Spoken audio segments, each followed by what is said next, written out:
નાણે નાથા લાલ આ દુનિયા ખાલી વાતો કરે છે રૂપિયા હાથનો મેલ છે રૂપિયા હાથનો મેલ છે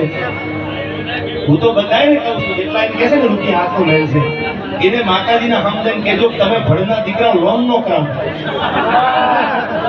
તમને જો પૈસા હાથનો મેલ લાગતા હોય તો તમારો મેલ ઉખાડીને ડીપી ભરી દેજો અને શક્ય હોય તો રોકડા ભરી દેજો જમીન નથી મળતા હું તમે લોન નો કરાવતા હવે સાંભળજો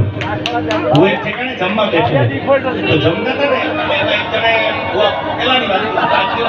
જમવા બેઠો તો કોઈ ડુંગળી મૂકી જમવા ડુંગળી આવે ને ઓનિયન એટલે ઘણા ન ખાતા હોય ઘણા ડુંગળી જમતા હોય એટલે એમાં એક ભાઈ એવું કીધું એ કે ડુંગળી નો ખવાય કરીને ધક્કો દીધો ડુંગળી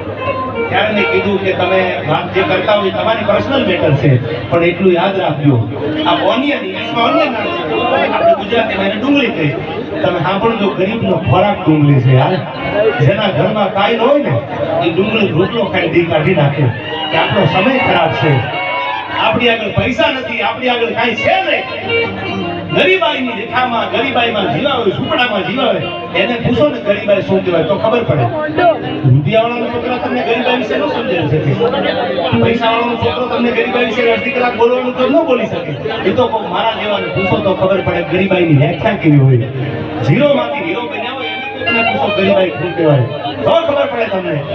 અને એવો એક ગરીબ માણસ હું ઘણીવાર મારા ડાયરામાં બોલું છું સાંભળી લેજો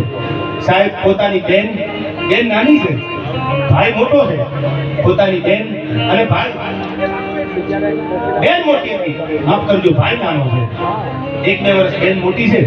જુનાગઢમાં બનેલી આ સત્ય ઘટના અને સાહેબ કાંઈ ન મળ્યો એક ટકનું ખાવાનું ઘરમાં નહીં